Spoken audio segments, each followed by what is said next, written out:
उधर मध्य प्रदेश, छत्तीसगढ़ और राजस्थान में कांग्रेस को मिली हार के जख्मों पर तेलंगाना में मिली बड़ी जीत ने थोड़ा मरहम जरूर लगाया। वहां कांग्रेस ने 10 साल से सत्ता में बैठे के चंद्रशेखर राव को हराकर बंपर जीत हासिल की और पहली बार तेलंगाना में सरकार बनाने का रास्ता साफ कर लिया। तेलंगाना की 119 में 66 सीटें जीतकर कांग्रेस ने इतिहास रच दिया। उसे पिछली बार के मुकाबले 47 सीटों का फायदा हुआ। 2014 में तेलंगाना के गठन के बाद वहां 2 चुनाव हो चुके थे और दोनों में के चंद्रशेखर राव की पार्टी बीआरएस को जीत मिली थी। लेकिन इस बार के चुनाव में कांग्रेस ने बाजी पलट दी और जीत की हैट्रिक लगाने की उम्मीद पाले केसीआर के रथ को रोक दिया। कांग्रेस पार्टी ముందుంటుంది అని मानव हక్కులను पुनरुद्धరించి तेलंगाना में कांग्रेस की इस बम्पर जीत को किसी जादू से कम नहीं माना जा रहा। कर्नाटक के बाद दक्षिण में तेलंगाना की जीत को कांग्रेस के लिए संजीवनी की तरह माना जा रहा है। खासतौर पर यह जीत इसलिए भी अहम है क्योंकि छत्तीसगढ़, मध्य प्रदेश और राजस्थान में कांग्रेस को बीजेपी ने पटकनी दे दी। तेलंगाना की बम्पर जीत ने कांग्रेस के घाव पर कुछ हद तक मरहम लगाने का काम किया, लेकिन चुनाव विश्लेषकों का मानना यह भी है कि तेलंगाना फतेह से पड़ोसी राज्य आंध्र प्रदेश में भी कांग्रेस बढ़त ले सकती है। यानी तेलंगाना की जीत दक्षिण में कांग्रेस के लिए किसी बूस्टर डोज की तरह काम कर सकती है और इसीलिए कांग्रेस कार्यकर्ता जश्न में डूबे हैं। क्योंकि तेलंगाना में कांग्रेस ने केवल जीत ही नहीं दर्ज की, वहां की सबसे बड़ी पार्टी बीआरएस का सफाया कर दिया, जिसके बाद तेलंगाना में कांग्रेस दफ्तर और प्रदेश अध्यक्ष रेवंत रेड्डी के घर के बाहर जुटे कार्यकर्ताओं ने ढोल नगाड़े बजाकर जश्न मनाया और सोनिया गांधी, राहुल गांधी और रेवंत रेड्डी के पोस्टरों को दूध से नहला दिया। इस दौरान कई कांग्रेस कार्यकर्ता झूमते, नाचते और नारेबाजी करते और ढोल बजाते दिखाई दिए। इस दौरान किसी के हाथ में सोनिया गांधी और राहुल गांधी का पोस्टर नजर आया तो कोई कांग्रेस का झंडा लहराता दिखा। चुनाव के फाइनल नतीजे आने से पहले ही तेलंगाना में कांग्रेस कार्यकर्ताओं ने केसीआर को हराने और सत्ता में आने का जश्न मनाना शुरू कर दिया। हम बहुत खुशी में आज के दिन में तेलंगाना में पार्टी दफ्तर पर जैसे ही प्रदेश अध्यक्ष और इस बड़ी जीत के हीरो रेवंत रेड्डी पहुंचे, कांग्रेस कार्यकर्ताओं का जोश दुगना हो गया। प्रेस कॉन्फ्रेंस के दौरान कार्यकर्ताओं ने रेवंत रेड्डी के समर्थन में सीएम के नारे लगाए। इस दौरान वो मुस्कुराते हुए कार्यकर्ताओं का अभिवादन करते दिखे। कांग्रेस की जीत के बाद रेवंत रेड्डी को तेलंगाना के अगले मुख्यमंत्री पद का सबसे बड़ा दावेदार माना जा रहा है। लेकिन तेलंगाना में केसीआर की लोकप्रियता और बीआरएस की पकड़ को पछाड़कर सत्ता हासिल करना कांग्रेस के लिए आसान बिल्कुल नहीं था, क्योंकि 2018 के विधानसभा चुनाव में करारी हार के बाद आपसी कलह और फूट की वजह से कांग्रेस वहां तकरीबन खत्म हो चुकी थी। क्योंकि 2018 के विधानसभा चुनाव में कांग्रेस राज्य की 119 सीटों में सिर्फ 19 पर सिमट गई थी।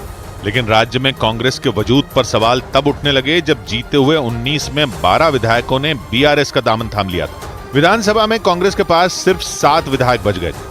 पार्टी में अंदरूनी कलह और फूट चरम पर थी। चुनाव विश्लेषकों का कहना है कि 2018 की हार ने तेलंगाना में कांग्रेस को पूरी तरह तोड़ कर रख दिया था। कांग्रेस की स्थानीय इकाइयां तकरीबन खत्म हो चुकी थी। लेकिन इसके बाद कांग्रेस ने स्थानीय स्तर पर संगठन में बड़े बदलाव किए और पार्टी की अंदरूनी कलह और फूट को खत्म करने की कोशिश की गई। नतीजा ये रहा कि तेलंगाना में विधानसभा चुनाव से 6 महीने पहले कांग्रेस ने केसीआर की पार्टी बीआरएस को बड़ा झटका दे दिया। बीआरएस के 35 नेता एक साथ कांग्रेस में शामिल हो गए थे, जिनमें पूर्व मंत्री, सांसद और कई विधायक शामिल थे। और इसके बाद तेलंगाना की सियासत में तेजी से बदलते समीकरण को साधकर कांग्रेस ने वो कर दिखाया जिसके लिए वो बीते 10 साल से संघर्ष कर रही थी।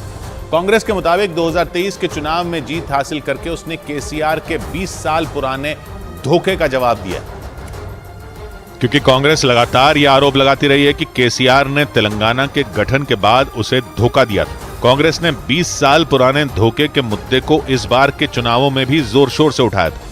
कांग्रेस का आरोप है कि 2014 में राज्य के गठन के बाद कुर्सी की लालच में केसीआर ने अपनी राहें अलग कर ली थी। केसीआर ने 2001 में टीआरएस यानी तेलंगाना राष्ट्र समिति बनाई थी और अलग राज्य की मांग को लेकर राजनीतिक आंदोलन शुरू किया था। लंबे आंदोलन के बाद 3 अक्टूबर 2013 को केंद्र की कांग्रेस सरकार ने तेलंगाना राज्य के गठन पर मोहर लगा दी थी। कांग्रेस के मुताबिक उस वक्त तय हुआ था कि दोनों पार्टियां साथ मिलकर चुनाव लड़ेंगी और सीटों का बंटवारा होगा। लेकिन 2014 के विधानसभा चुनाव से ठीक पहले केसीआर ने अकेले चुनाव लड़ने का फैसला कर लिया, जबकि कांग्रेस को उम्मीद थी कि नए राज्य के गठन का फायदा उसे जरूर मिलेगा। लेकिन ऐसा हुआ नहीं और केसीआर को बम्पर जीत मिल गई थी।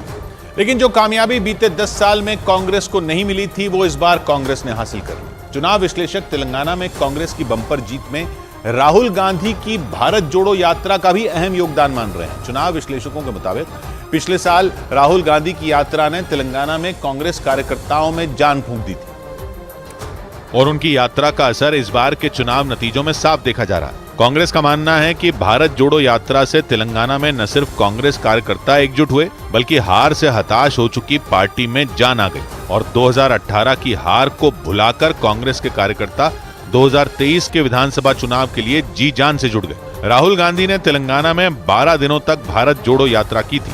23 अक्टूबर 2022 को राहुल गांधी ने कर्नाटक के बाद अपनी यात्रा को तेलंगाना में शुरू किया और वो 19 विधानसभा और 7 संसदीय क्षेत्रों से होते हुए 375 किलोमीटर की दूरी तय करने के बाद 3 दिसंबर को महाराष्ट्र पहुंचे थे। 12 दिनों की भारत जोड़ो यात्रा के दौरान राहुल गांधी ने तेलंगाना की नब्ज पकड़ने और अपनी बात आम लोगों तक पहुंचाने की कोशिश की थी और विधानसभा चुनाव के नतीजे बता रहे हैं कि वो इसमें कामयाब रहे।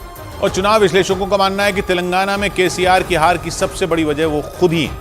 कहा जाता था कि तेलंगाना में केसीआर का सूरज शायद ही कभी डूबे, लेकिन चुनाव विश्लेषकों के मुताबिक भ्रष्टाचार के आरोप, अहंकार और परिवारवाद के आरोप केसीआर की कुर्सी के लिए काल बन गए और कांग्रेस ने इन्हीं मुद्दों को हथियार बनाकर चुनाव में कमाल कर दिया। तेलंगाना में केसीआर की हार के पीछे चुनाव विश्लेषक 3 बड़ी वजह बता रहे हैं। पहली बड़ी वजह भ्रष्टाचार के आरोप।